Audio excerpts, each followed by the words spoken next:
Introduction. There are many potential hazards and risks in the workplace. That's why your employer provides you with personal protective equipment to protect you on the job. However, all the PPE in the world won't do any good if you don't make the commitment to wear it when it's required. It's really your choice to protect yourself against workplace hazards, so don't leave your PPE on a shelf or in your locker or vehicle. Make sure to wear it and take care of it. Using your PPE is making the right choice. Personal protective equipment can also be called personal productivity equipment. In addition to protection, it can reduce stress and fatigue and help you work more efficiently. Selecting and using the proper PPE benefits everybody. Hearing protection. Let's start with protecting your hearing. Ears provide two warning signals that noise is too loud: temporary deafness and ringing in the ears.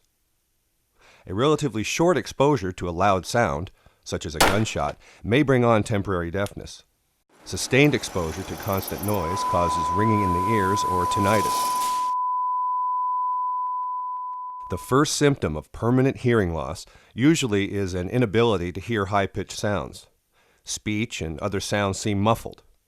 As hearing loss progresses, musical tones lose their distinctness. Eventually, the ability to hear normal speech is impaired. Hearing loss from constant exposure to loud noise isn't just an inconvenience. Sounds warn us of impending trouble and are important for many safety-related reasons. Being bombarded by noise can also lead to fatigue, which can then lead to preventable incidents. Hearing protection can lower sound levels by 15 to 30 decibels if there is a good seal between the hearing protector and the skin. The two basic types are earplugs and earmuffs. Both are lightweight and comfortable. Earplugs usually are made of plastic or rubber and are inexpensive. They should be fitted to get the seal necessary to totally block the ear canal. This is best accomplished by reaching over the top of your head, gently pulling the top of your ear, and inserting the plugs as shown here. Remember, jaw movement may loosen earplugs, so they should be resealed occasionally. They also must be kept clean or replaced frequently to prevent ear infection. Ordinary cotton balls stuffed into the ears reduce noise only about 7 decibels, so cotton or paper should never be used to reduce noise exposure. Cotton cannot block out high-frequency sound and will provide no protection from high sound levels. Earmuffs are somewhat more effective than earplugs since they enclose the entire ear. However, even a slight opening may reduce the effectiveness of the earmuffs. Special foam pads are available to slip on the temple pieces of eyeglasses and keep the earmuffs fitting tightly. Radio or music player headsets do not give adequate protection. They may eliminate some of the higher frequency sounds, but they are of little or no value in the low frequency range, the range of most industrial noise. Earplugs worn by swimmers also do not protect hearing. A good rule of thumb when it comes to hearing protection: anytime you must shout to be heard 3 feet away, the noise level is high enough to cause damage. Eye protection. Thousands of people are blinded each year from work-related injuries that could have been prevented with the proper selection and use of eye and face protection. Eye injuries alone cost more than $300 million per year in lost production time, medical expenses, and workers' compensation. In the workplace, your eyes are subject to a number of hazards, including impacts, which are caused by flying objects such as chips, fragments, particles, sand, and dirt. Eye protection should be worn during chipping, grinding, machining, masonry work, woodworking, sawing, drilling, chiseling, powered fastening, riveting, sanding, and anything else that can create flying objects. Heat. Anything emitting extreme heat can potentially damage your eyes.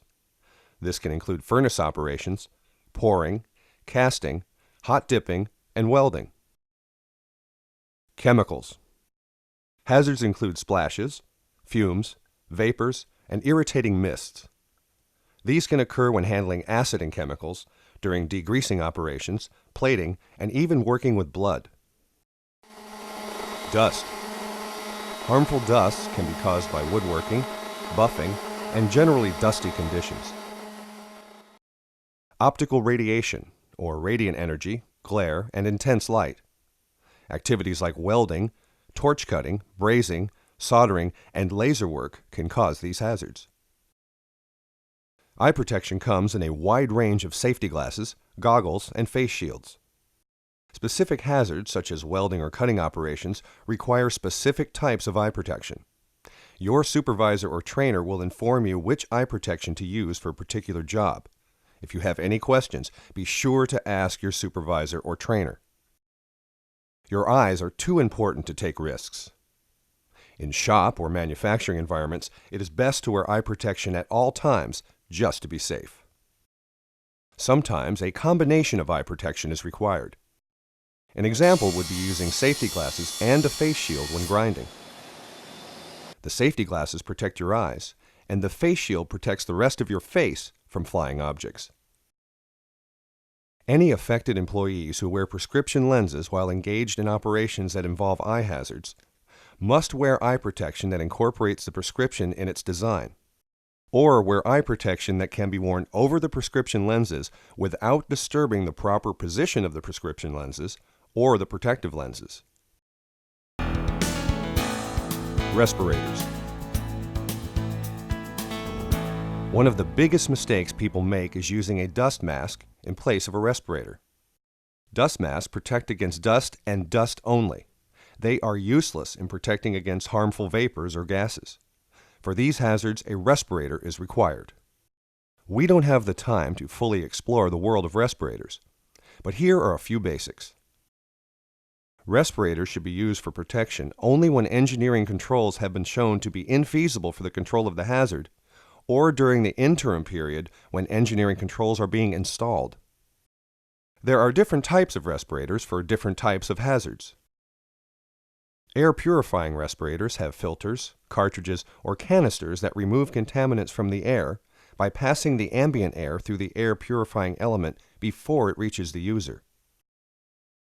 Atmosphere supplying respirators supply clean air directly to the user from a source other than the air surrounding the user.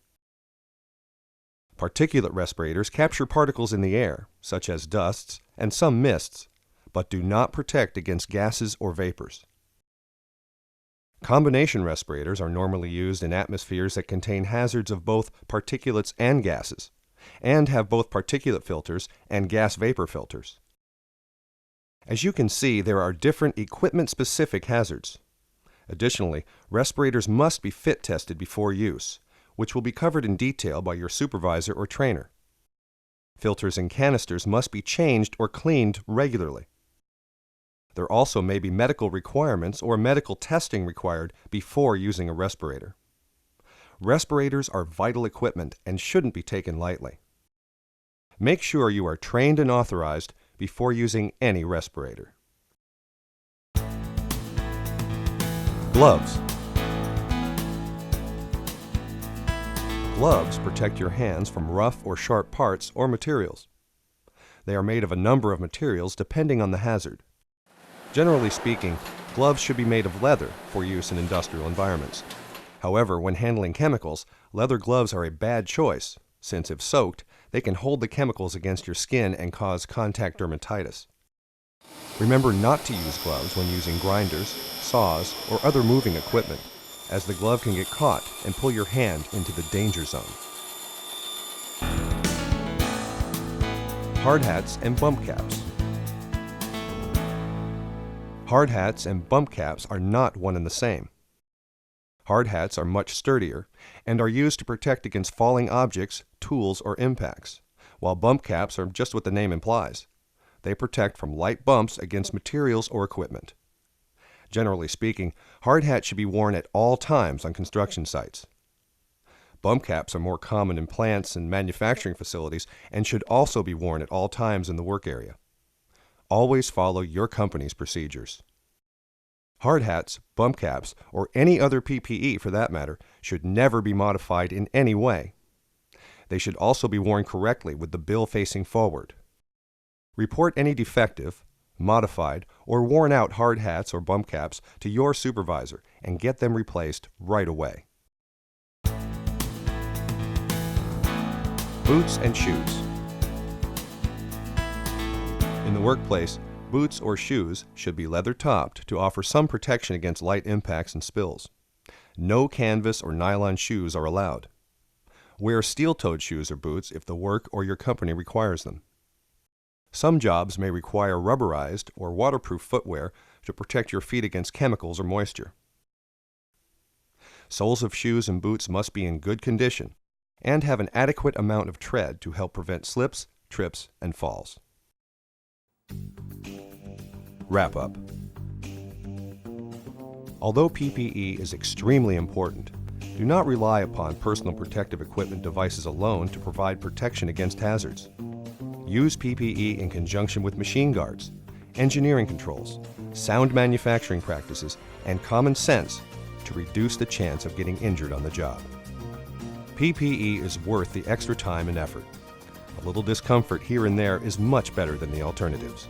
Make the right choice. You won't regret it. Thank you.